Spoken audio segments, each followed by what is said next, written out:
everyone and welcome back to my channel. Thank you so much for the feedback I received on my 2 videos last week. It was super good to hear from all of you as to what you thought about the new style, about the Q&A, and giving me some feedback on my vlog. Now, in the spirit of getting feedback, I thought I'd make a video about trying to get feedback on your work. I know a lot of my friends right now are in their final year and they're trying to get their portfolio ready for graduating, and sometimes asking for feedback can be really hard. We're kind of in a blessed situation that we're students, so we do have people we can turn to for feedback, but maybe not everyone who watches my channel is a student. In light of the current situation that most of us are in, we may have a lot of free time on our hands. Maybe if you're a student, not so much, but if you're in maybe a different year group, like 3rd, 2nd, or 1st year, you've already handed in your work and now you're kind of like, what do I do now?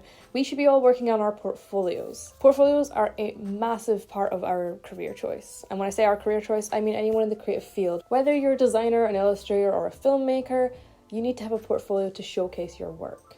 I'm not going over how to make a portfolio today. I'm simply just going over how to get feedback on a portfolio or various bits of work. But if you'd like a video about portfolio and maybe tips and tricks on how to do one, let me know. Comment section down below. Right, let's get started. So this video is for anyone who is maybe currently furloughed from work, or is just like maybe looking for their first job, or just wants to kind of freshen up their portfolio and, get some advice from, some people that they would value an opinion on. These are just some things that I've been doing recently to get feedback on my work. So let's dive in. First, I talk to my friends.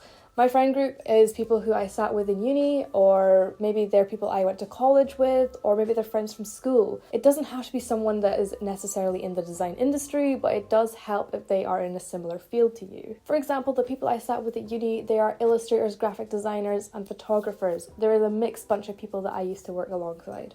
So getting feedback from different disciplines is really valuable. Don't disregard someone just because they're not in the same field as you. In fact, it's interesting to get a different view on your work. This is also really good right now because obviously everyone's in lockdown, so have a call over Zoom and just, share your work with each other. It's really good to see what everyone else is up to, especially if you're in uni and you're feeling a little bit isolated. Bouncing ideas off other people like-minded like you is the best way to move forward. And they're going to give you an honest opinion because they're your friends. You can value their opinion. Make sure they're giving you constructive feedback though, and I'm sure they would be because, like I said, they're your friends, and not just saying your work is good. Make sure they're giving you something to work on. Ask good questions like, what do you think of this typeface? Do you think this is a strong enough element on my page?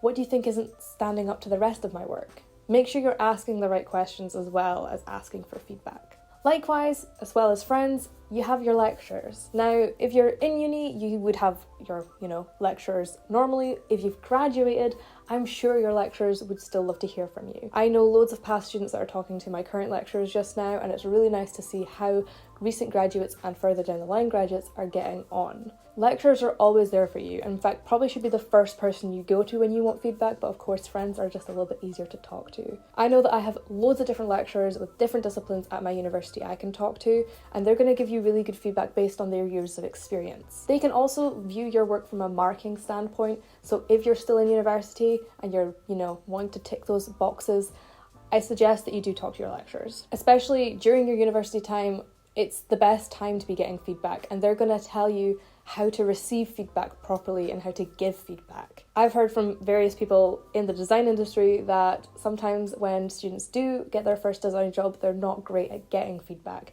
or getting that, constructive criticism. It can be quite harsh and hard to deal with. I, from my own experience, know it's hard to receive feedback on my work sometimes, but getting into the way of receiving feedback and working on that is something you should really be doing in university as much as possible. So when you do enter the design industry or the design world, you're ready for that feedback. Okay, so maybe you didn't have many friends in university, or you don't like sharing your work with your friends, and maybe you didn't get on with your lecturers, and now you're kind of like, what do I do? Don't worry, there's such things as crit clubs. I recently discovered the Young Creative Council, who host a weekly COVID crit. This is really good if you have an advertising portfolio or you're looking to get more of a professional person's feedback.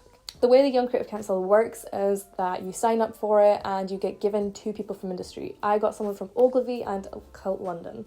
It was super daunting presenting my work to these people because they are in industry and they are very valuable people to listen to, but it is very good practice to listen from someone in the industry and hear what they have to say. They're the ones that may potentially be hiring you, they know what to look for in portfolios, and they know what they've seen a million times before.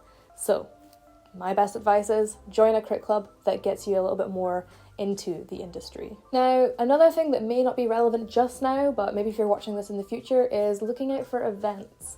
In Scotland, we have a thing called GDFS, which is Graphic Design Festival Scotland. At this festival, I met loads of people from different design companies. Since then, I've followed these accounts and I keep an eye out for any events they may be doing. White Spacers in Edinburgh is a perfect example of this. I attended an event from them back in February called a Portfolio Project Review Night.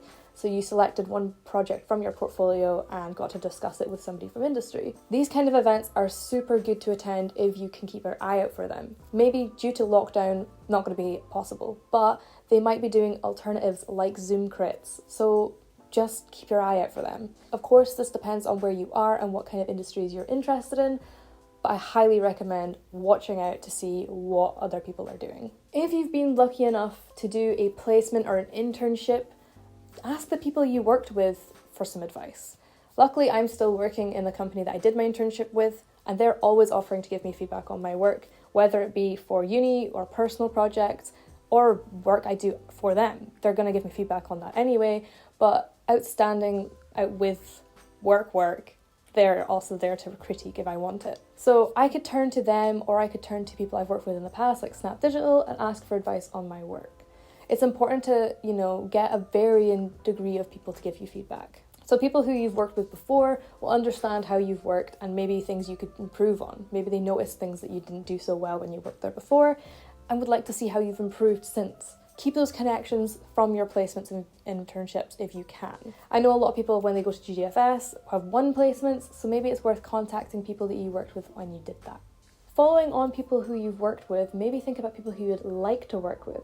Don't be scared of contacting people over LinkedIn and Instagram. Connect with people, message people. There's no harm. In a recent podcast I listened to by Just a Chat With, hosted by Andrew Dobby and Lewis Phillips, they said that asking for opportunities is the best thing you can do. Don't be scared to ask for things. So with that in mind, I messaged Lewis Phillips, as he is a co-founder of Campfire, a film company that I really admire, and asked if he would be okay reviewing my portfolio. I said to him that I was kind of scared about presenting, and I find it really hard being from a graphic design course on how to present a film portfolio. He's not reviewed it yet, as I've not sent it to him yet, but he has agreed to do it soon. So I'm really excited to send it over to him and get some feedback on that. So that just goes to show that you can message people and ask politely if they will review your work. It's scary doing that, but it's worthwhile, because now I know I'll hopefully get some really valuable advice from someone in the film industry. It's really valuable to contact people who are in the industry and people you want to work with for advice, because they'll be able to tell you what your portfolio needs in order to stand out to them when they're looking to hire. With that all being said, every time you ask for feedback, take note of what they've asked you to do or suggestions they've made. And then once you've made those changes, you can maybe contact them again and say, look, this is my portfolio now. What do you think? Is it up to scratch? Does it do the job? Have I made the right adjustments? Or have I completely fucked it and I should never contact you again? That's not what I'm thinking will happen. With that all being said, if someone gives you feedback that doesn't suit what you're doing, or they've just totally not understood what your portfolio is about, you don't necessarily need to take on what they've said. Like I said, it's interesting to listen to other disciplines, but maybe they don't have a clue about film, and you don't have to necessarily take on that advice. Always take on what you think is actually good advice. Don't necessarily just trash your portfolio because someone said it doesn't work. Work with it and see what you can come up with. I hope that this video has been beneficial to some of you, and that you're now gonna go and send your portfolios off to as many people as possible, especially my friends who are away to graduate in the next month. It's scary, but we're gonna get there, and we need to, work our arses off to make sure we're gonna get a job after this. So just to recap my main tips for getting feedback on your portfolio: ask lots of people for advice, make sure you're asking the right questions, and don't be scared to make changes, okay? Changes are good. Change is a good thing. Yeah? Alright, I think that's everything I wanted to talk about today.